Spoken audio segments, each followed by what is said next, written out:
PhD-projekt det handler om den grønlandske hundeslædekultur og så den materielle kultur, der er relateret til hundeslædekørsel.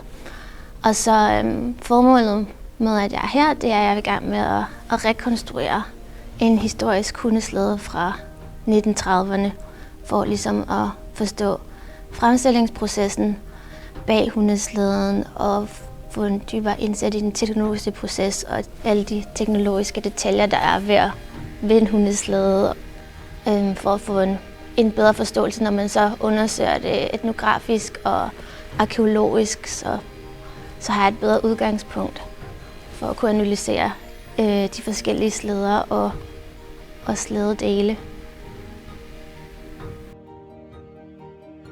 Altså, for det første så skal du jo lære, hvordan en hundeslæde ligesom fungerer, hvordan den kører, hvad der er vigtigt, når man skal bruge den, og så hvordan man skal bearbejde træet, og hvordan man samler den. Så der er rigtig mange forskellige detaljer også med, hvordan den kører, om den skal køre på indlands, eller den skal køre ud på havisen.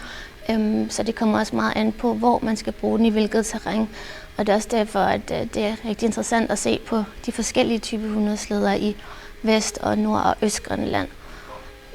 For at se på de forskellige detaljer, der er konstruktionsdetaljer, så man kan finde ud af, hvorfor er det egentlig de forskellige.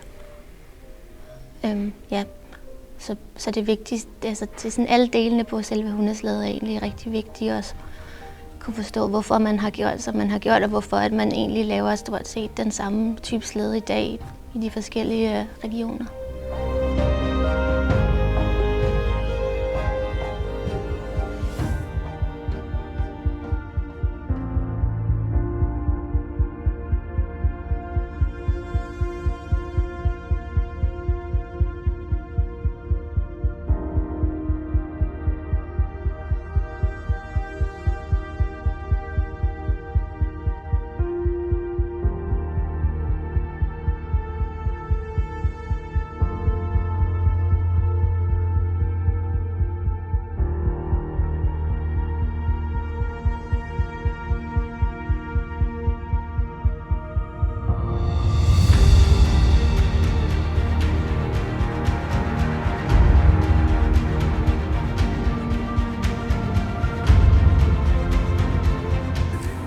Jeg har det vildt godt.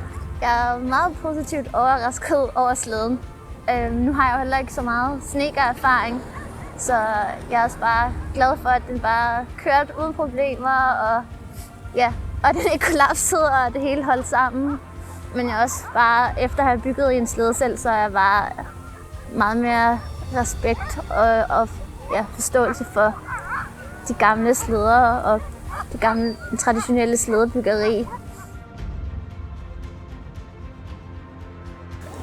Jeg tror, at det vigtigste, jeg har lært, nu har jeg jo læst virkelig meget om hundeslæder og arktiske hundeslæder og hundeslædens historie, så jeg har bare fået et stort indblik i alle de detaljer, man ikke kan læse sig frem til, men man kun lærer ved selv at have det i hænderne, så på den måde har jeg bare lært utrolig meget om hundeslæden og bare hvordan den fungerer og hvad der er vigtigt for, at den egentlig bare kan køre og det gør det, man skal bruge den til.